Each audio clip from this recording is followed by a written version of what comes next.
Today is from Romans chapter 11. We're looking at the first half, verses 1 through 15. And today Paul is continuing to teach us about salvation through teaching us about the people of Israel, God's chosen people. But before we get into that, I want to remind you today, let's remember to be in prayer for our church family. Today we're praying for Richard and Jody Craddock. So Paul is talking again about the people of Israel. If you remember in the last chapter, he ended up talking about how those people, the Gentiles, who didn't seek God and who didn't know God, found God. But God says about Israel that I've held out my hands to a stubborn and obstinate people. I'm continually seeking Israel, but they don't want anything to do with me. And he begins out this chapter talking about and asking the question, well, has God rejected them? And the answer is, of course, absolutely not. He gives this example of the time of Elijah.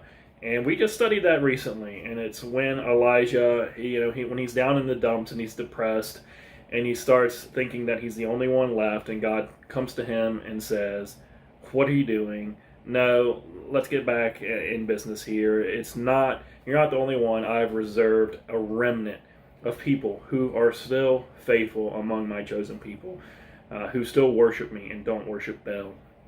And it says in that same way, God has still preserved a remnant today of Jewish people that he is saving during this time. It almost seems as you read through this, especially these two passages around 7 and 8 and 9, that the Jewish rejection of Jesus and their blindness to who their Messiah is was sort of a judgment from God on them because of their past rejection. But we know eventually they are going to open their eyes. Israel, in so much of a way, as God's chosen people, is symbolic of what God's doing for everybody.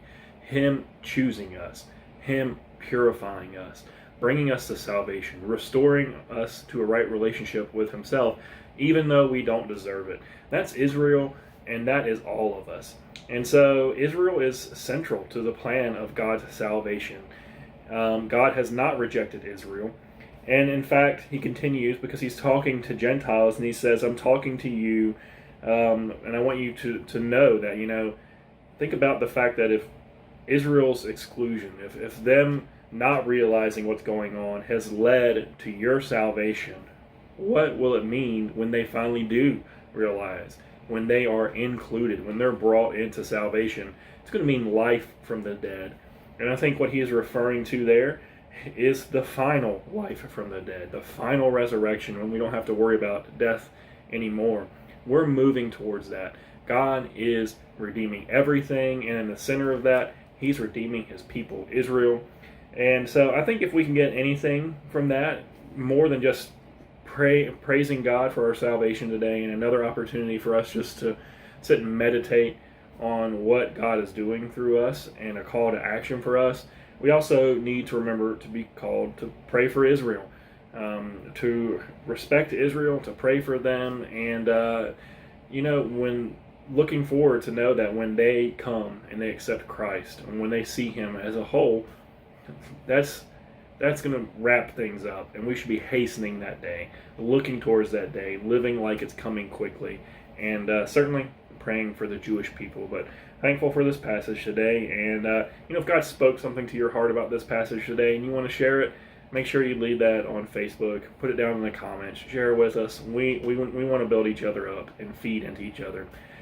So God bless you guys. I pray that you have a great start to your week and serving the Lord.